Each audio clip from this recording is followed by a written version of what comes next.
తల్లి గొప్పదనం తెలియక పక్కలపై కుంపెట్లు పెట్టారు, వేరే సంఘాలు పెట్టారు.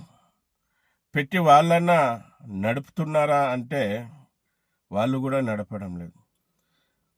తల్లి లాంటి సంఘంలో ఉన్న అందరినీ విడగొట్టేశారు.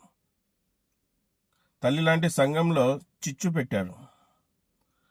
అందరూ అన్నదమ్ముల్లాగా కలిసి ఉన్న వాళ్ళని విడగొట్టేశారు.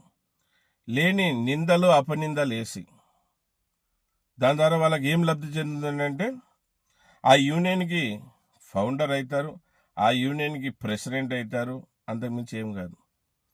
అదే మనం అన్నదమ్ములలాగా అందరం కలిసిమెలిసి ఉండి మనం ముందుకు పోయింటే, అందరం ఐక్యతగా ఉండి ముందుకు పోయింటే మనం డ్రైవర్ని గెలిపించుకోగలుగుతుంటాం. మన యూనియన్ పడని వేరే యూనియన్ వాళ్ళు చెప్పిన మాటలు విని కొంతమంది దూరం అయిపోయారు. కొంతమంది నాకు ఆ పదవి లేదు, నా మాట వినలేదని కొంతమంది దూరం అయిపోయారు. ఒక్కొక్కరు ఒక్కొక్క విధంగా దూరం అయిపోతున్నారు. చూడండి, తల్లి లాంటి సంఘం తన పిల్లల్ని అందరినీ సరి సమానంగానే చూస్తుంది. ఒకరు ఎక్కువ ఒకరు తక్కువ అనేది ఏమి ఉండదు. మళ్ళీ అందరూ అర్థం చేసుకోవాలి. ఇప్పుడు కూడా యూనియన్లో ఉన్న వాళ్ళు కూడా అర్థం చేసుకోవాలి. చాలామంది యూనియన్లోంచి బయటికి పోయిన